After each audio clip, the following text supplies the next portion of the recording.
पण आता काही भांडगुळ उगाच अन्नाच्या नावावर कुठं कसले ज्यांची ग्रामपंचायतला निवडून यायची लायकी नाही ना त्यांनी बोखावा.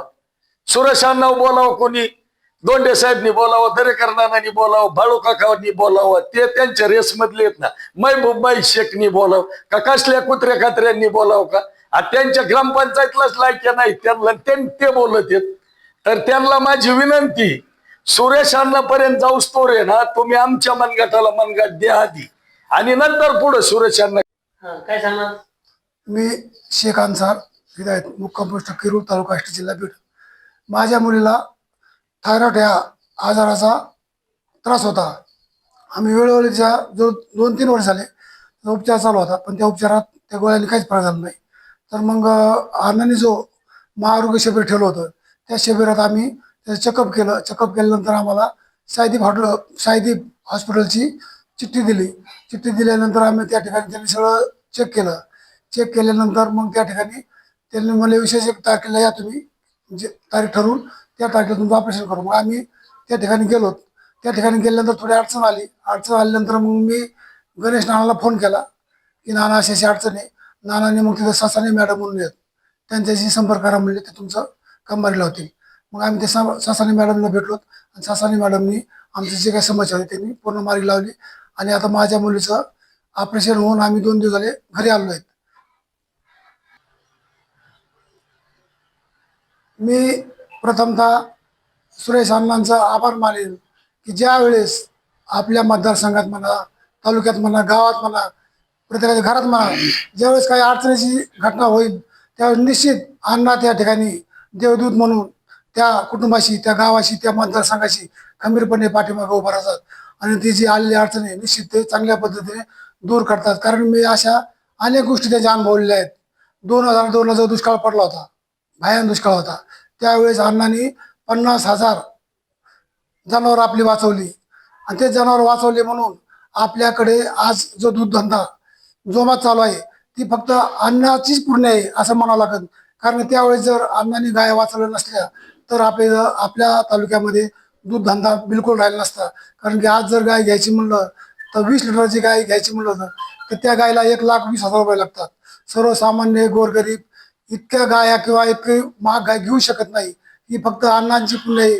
त्या अण्णांनी त्या गाया जगवल्या, जनावरं जगवली आणि त्यामुळे आपल्याकडे आज दूध धंदा जोमात आहे. आणि दुसरी गोष्ट म्हणजे ज्यावेळेस अण्णांनी बाहेरून लोक आणले होते धंदे की आपण मूर घास तयार करू, मूर घास तयार करण्यासाठी आपल्या एक बैठक आयोजित केली होती. मी त्या बैठकीला गेलो होतो. तर आपले लोक हसायचे, म्हणजे अण्णा काही काढते म्हणले, कशाचं मूर घास, कसं काय घास टिकत असतो काय, पुढं 8-8 6-6 महिने राहतो का म्हणले, ते बोध भरून काही काढते म्हणले. पण ज्यावेळेस अण्णांनी स्वतः ती प्रक्रिया केली आणि त्यांच्याकडे ते बोध तयार करून घेतले. तयार करून घेतल्यानंतर मग अजून एक त्यांनी असे मेळावा ठेवला. त्या लोकांना अक्षरशः म्हणजे त्या स्पॉटवर येऊन दाखवलं. आज आमच्या गावामध्ये जवळजवळ आमच्या गावामध्ये 10,000 लिटर दूध आहे आणि सगळ्यांकडे 100-150 असे भूत आहेत. कारण की एकच भूत तयार केले की शेतकऱ्याला त्या गाया सांभाळायला काहीच अडचण येत नाही.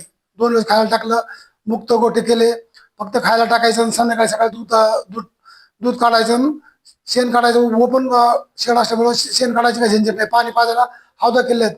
असा अण्णांनी शेतकऱ्यासाठी उपक्रम केला आहे. फक्त ही अण्णांचीच पुण्य आहे की आपल्या तालुक्यामध्ये आणि 3 मतदारसंघामध्ये आज दूध धंदा खूप जोमात आहे. शेतकरी एकदम आरामशीर घरी बसून आपलं पूर्ण स्वखर्च घरी बसून त्यांच्या निघत आहे आणि खूप सुखी आहे. फक्त ही अण्णांची पुण्य आहे. मी माझ्या वतीने आणि माझ्या कुटुंबाच्या वतीने अण्णांचं आणि गणेश नानाचं आणि अध्यक्ष रमेश गावडे यांचं फार फार अभिनंदन, आभार मानेन की असे जे उपक्रम आहेत गोरगरिबासाठी. आज आम्हाला ह्या ऑपरेशनसाठी 1 लाख रुपये खर्च आला असता. आज पाऊस नाही, उत्पन्नाचा काही सोर्स नाही. आम्हाला हे 1 लाख रुपये फेडायला कमीत कमी 1-2 वर्ष गेले असते. आम्ही 2 वर्ष आमचं कुटुंब विरोध झालं असतं. आणि हे जे 1 लाखाची मदत म्हणजे खूप मोठी मदत आहे. असेच अण्णांनी असे उपक्रम नेहमीच घ्यावेत, गोरगरिबाच्या फायद्याला येतील असे त्यांनी असे उपक्रम घ्यावेत. त्यांना मी माझ्या वतीने व माझ्या कुटुंबाच्या वतीने फार फार अभिनंदन करेन आणि माझं आयुष्य अण्णाला देव असे परमेश्वराकडे प्रार्थना करीन. आणि या ठिकाणी मी थांबतो. काय सांगणार? काय नाव तुमचं? माझं नाव शेख सानिया आहे. मी किरूर गावाची आहे. मला ह्या शिबिराचं आशा वर्करनी सांगितलं शेख मन्ना म्हणून, त्यांनी सांगितलं की आष्टीला एक शिबिर आहे, तिथे जा, तुझं ऑपरेशन होऊन जाईल. मग मी तिथे गेले. तिथून मला साईदीपची चिठ्ठी दिली. मग ते कोणत्या आजाराचा तुम्हाला त्रास होत होता? थायरॉइडचा होता. हा, मग काय झालं? मग तिथून त्यांनी उपचार चालू केला. मग ते उपचारावर ऑपरेशन झालं. नगरला कुठं? साईदीप हॉस्पिटल. मग आता ओके आहे का?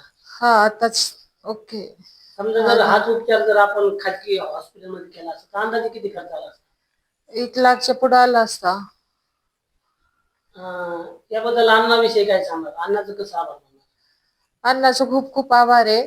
त्यांनी असेच आयोजित करावं, म्हणजे गरिबांचं काम होतील. काय सांगणार? आज मी माझा मित्र अन्सारभाई यांच्या मुलीचं ऑपरेशन झालं महाशिबिराच्या त्या निमित्तातून. तर तिला 1,00,000 रुपये खर्च होता. आणि अन्सारबाईची परिस्थिती तशी नाजूक आहे, आपला कार्यकर्ता आहे, मित्र आहे, पण त्या मुलीचं ऑपरेशन बिना अनुदानित झालेलं आहे, 1 रुपया न लागता अनुदानित झालेलं आहे. आणि ही सगळं जे चाललंय हे अण्णाच्या याच्यातूनच चाललंय ना, दवाखान्याचं ही महाशिबिरातून. आतापर्यंत कमीत कमी 150 ते 200 लोकांची एक 20 दिवसात शिबिर झालंय फक्त. त्याच्यात 150 ते 200 लोकांचे आतापर्यंत ऑपरेशन होऊन ते घरी आलेत. आणि आता बी आम्हाला कुठलं ऑपरेशन करायचं, काय करायचं, मला पण रोज 10-15 फोन येतील. आम्हाला कोणत्या दवाखान्यात जायचं, काय जायचं, आता प्रत्येकाला याद्या चिठ्ठ्या. आता एक 4-5 दिवसापूर्वी मिटिंग घेतली आशाताईंची, प्रत्येक गावातल्यांची, कुणाचं समक्ष आहे, तुमच्या गावात किती ऑपरेशन येतं, काय येतं, यांची मिटिंग घेतली. त्या महिलांनी, आशाताईंनी, सगळ्यांनी याद्या तयार करून दिलेल्या आहेत. आता त्यांना पुढं ती शिबिर 1 दिवसाचं होतं, पण जे ऑपरेशन हे जे दवाखान्यात ट्रीटमेंट चालू आहे आता हे 4 महिने चालणार आहे, हे त्याशिवाय संपणार नाहीत. आणि हे सगळे पेशंट, जेवढ्या पेशंटच्या तपासण्या झाल्यात महाशिबिरात तेवढ्यांचे बी सगळ्यांचं निदान आणि पेशंट क्लिअर करून हे पेशंट परत घरी आणून सोडायची जबाबदारी ही आमची, अण्णाची आणि कार्यकर्त्याची. कोणाला 10-5 रुपयाची रोख रक्कम जरी दवाखान्याला आवश्यकता लागली तरी पण आम्ही देणार आहेत. अण्णांनी एवढा उपक्रम राबून, आणि काही बांडगुळ, 4-2 बांडगुळ आहेत तालुक्यात विनाकारणच भोकत येत. पण ते असं आहे, हत्ती जर पुढे चालला ना कुत्रे भोकत असतील. लोक लय चांगल्या महाराजांना सुद्धा बोलत असतात. आता अण्णा तर मनुष्य, सुरेश अण्णा मनुष्य, पण हे जे गोरगरिबांचं, हे जे अण्णाच्या पाठीका ही येतंय मदत अण्णाला, हे जे लोक हे देतात, हा आशीर्वाद कुणालाही आपल्या तालुक्यात भेटणार नाही. हे सुरेश अण्णाचं लयच मोठं महाकार्य. आता मी एक कार्यकर्ता आहे, मी पार्टीचा जबाबदार मनुष्य म्हणून मी म्हणत नाही, पण अण्णाला जे लोक, आता मला सकाळ धरून 6 फोन आले, बाबा तुमच्या अण्णाचं मनापासून अभिनंदन. अण्णा तिकडं मुंबई दिल्लीला आहे, पण मला इथं फोन येतात, ह्या शिबिरातून एवढा फायदा झालाय, तेवढा फायदा झालाय. मी काल एक जे डॉक्टर आहेत, अण्णांनी जे डॉक्टर आणले होते मेन महाराष्ट्राचे, रामेश्वर भाऊ नाईक यांच्या नेतृत्वाखाली शिबिर झालं होतं. मी त्यांना काल, माझ्या गावात एक पेशंट असं निघलं की त्याचा लिव्हर खराब झालाय, ते 62-63 वर्षाची महिला आहे, तिचं लिव्हर खराब झालं.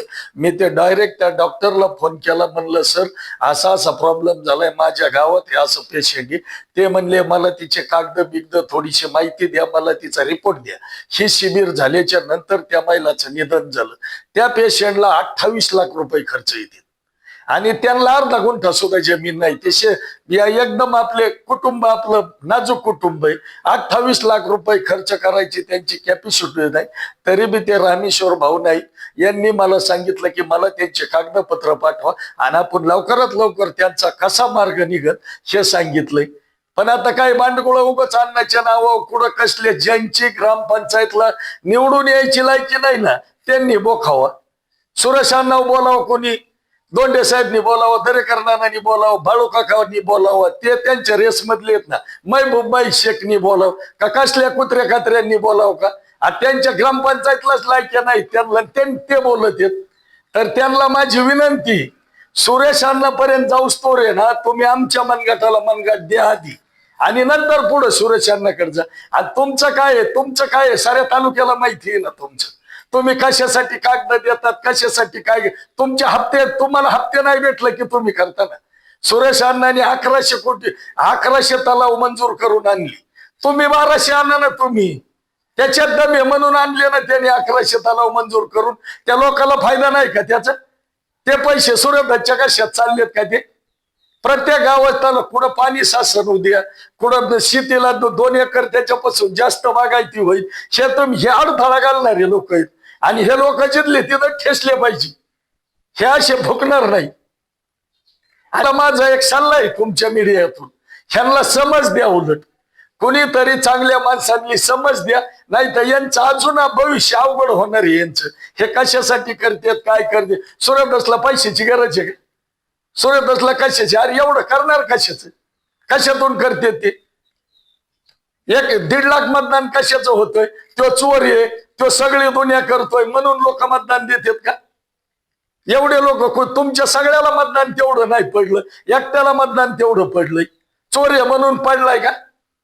चांगला आहे म्हणून पडलाय ना? हे त्या आरोप करणाऱ्यांनी शिकेलं पाहिजे, लक्षात आलं पाहिजे.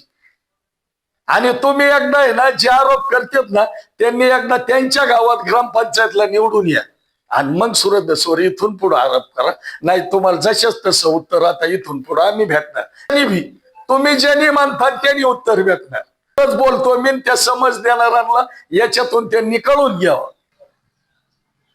आता ज्यांनी शिबिर झाल्याच्या नंतर ज्यांना काही परत आजार निघलेत, काही निधन झालेत, त्यांना पण अजून त्यांनी कागदपत्र संपर्क साधावं. मी तालुक्याचा भाजपचा तालुका अध्यक्ष, ज्यांचं बी काही दुखतंय, काही होतंय, ज्यांनी तपासण्या केल्या नाहीत शिबिरात, त्यांनी बी संपर्क साधून त्यांचं काही निदान झालं असलं त्यांना बी पुढची दिशा दाखवू.